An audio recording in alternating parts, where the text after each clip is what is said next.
Address this august house. But before I proceed to deliver my address, I'd like to render my sincerest apology for not being able to be there in person. It was due to circumstances beyond my control.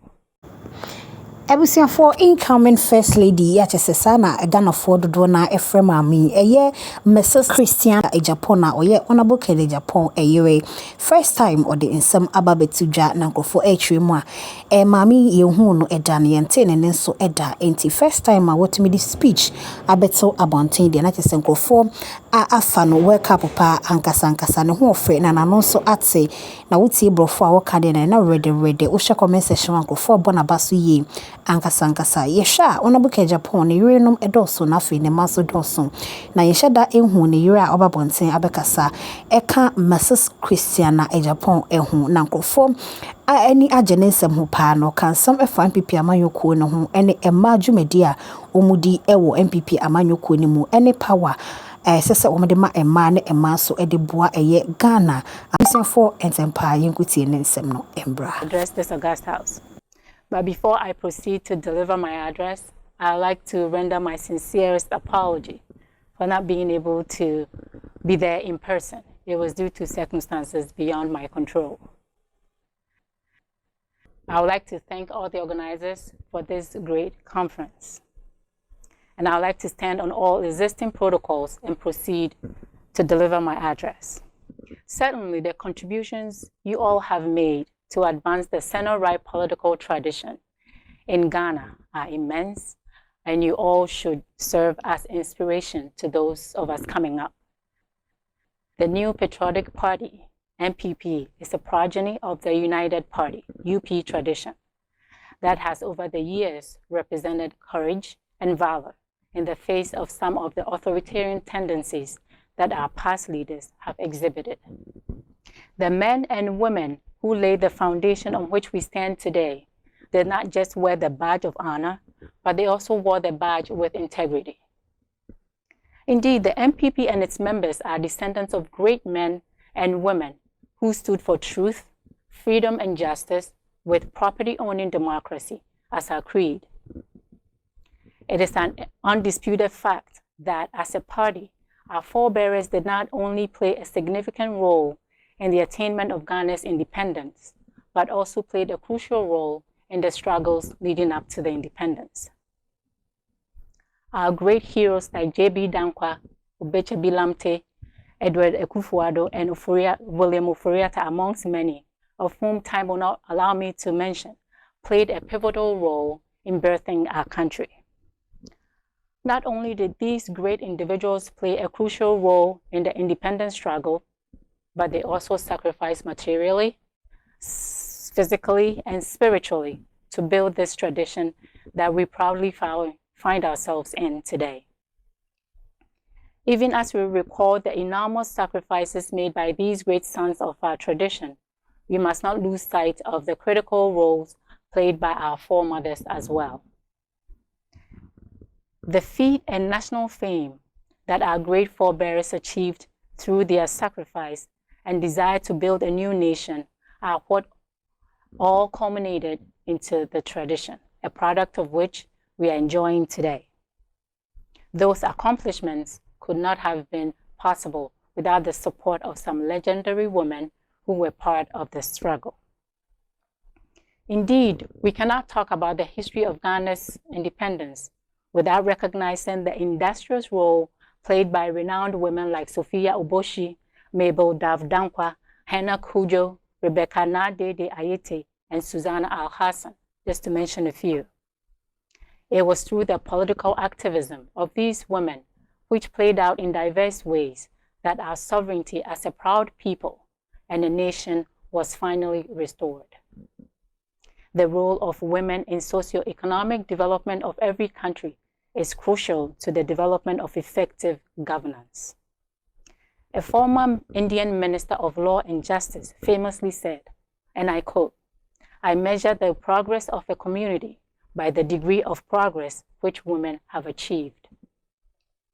However, despite this reality, women's participation in post-independence Ghana has been low to our collective disappointment. The participation of women in Ghana's body politics at best can be described as tokenism or placation, as the barriers that inhibit women from releasing their full potential as political animals continue to persist. I have some statistics here I would like to share. In 2000, the members of parliament, there were 200 members of parliament. Out of this, only 25 were women. The total number of ministers were 80. Only 8 were female. In 2004, there were 230 MPs and only 25 female MPs. In 2016, there were 275 members of parliament. Only 36 were female. We had 110 ministers, out of which only 10 were female.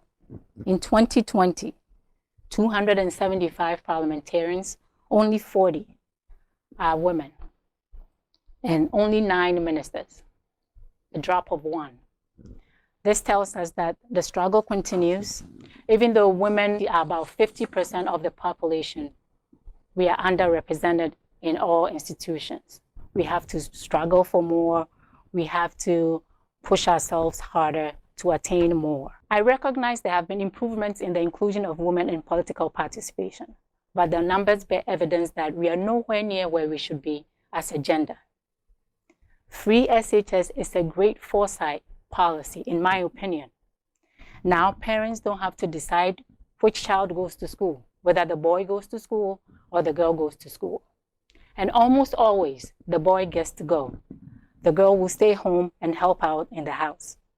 But with the free SHS, in 5 years or 10 years, when our children, especially the girls, have graduated into great professionals, then our voices will be heard louder.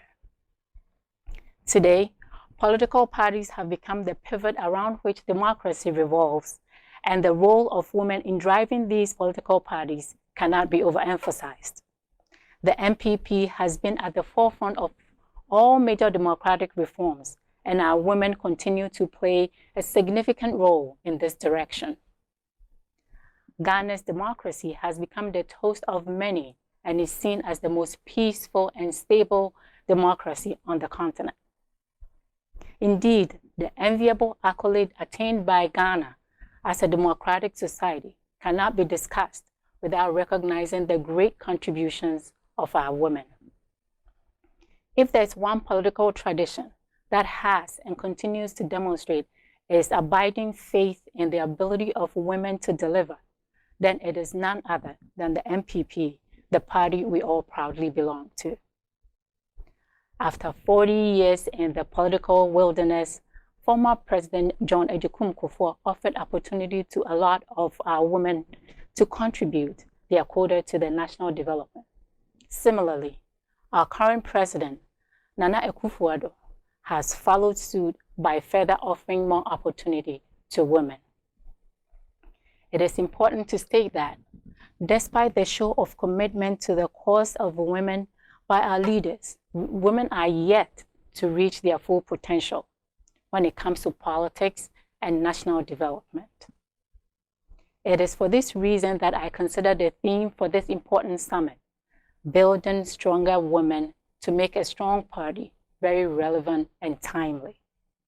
Indeed, the MPP has produced women who demonstrated bravery and gallantry in defending the cause of the party and the nation as a whole.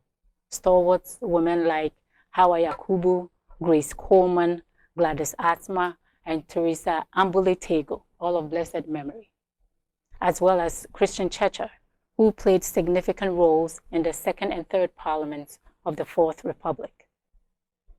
In contemporary times, the likes of our First Lady, Mrs. Rebecca Akufo-Addo, the Second Lady, Hajia Mrs. Samira Bawumia, Mrs. Ursula Ekufo, Otiku Afisa Jaba, Mrs. Frida Prempe, Hajia Alima Mahama, just to mention a few, continue to blaze the trail for our women folk. The MPP has a large pool of talents, especially women, and we need to identify, adopt, and nurture more of our talented women, make them stronger to be at the forefront of the challenges we are facing now. We need to build and sharpen the capacity of the young ones and prepare them towards taking the baton of the party. Let us mentor as many women as we can and offer them the opportunities to deliver where applicable. A great singer once said, and I quote, "If a man takes a decision, he's strategic. If a woman does it, she's calculating. A man is allowed to react. A woman is only allowed to overreact." End quote. If you're given the opportunity, you must not only meet expectations, you must exceed them. We must always be mindful of the former mayor of Canadian city of Ottawa, Charlotte Whitton's observation that whatever a woman must do, she has to do is twice as well as a man to be considered half as good. To think about it, if a man scores 50, we have to score 100 to be considered 25% good. That's a tall task, but the good news is that we are more than able to meet this challenge, and we are more than capable to meet the challenge. It should not be lost on us that when we are persistent, they call us bossy. When we are deliberate and meticulous, they call us weak. These are the real challenges faced by women in leadership positions. And that is why we must salute our women who have succeeded in leadership. If you aspire to be in leadership, find one of these great women and ask her to be your mentor. Mentorship is golden. Always remember that your success is what will pave the way for more women to be given great opportunities. As such, we never want to create an opportunity for our detractors to easily point to bad situations and say, look, we shouldn't have given that opportunity to a woman in the first place. Let me end with this. A stronger women's wing in the party is a surety for the growth and sustenance of our tradition. If women's mobilization has never been in doubt, then a strong support-based mobilization to build a stronger party must be the duty of us women. But we cannot be on the outside looking in. We must seize the opportunity when it presents itself. And after we seize the opportunity and have it in our possession, we must make the most out of it. We must wow our detractors such that they will be left with no choice but to say, the women of MPP rock. Long live MPP USA wing, long live MPP, long live Ghana, and God bless our homeland Ghana. Thank you.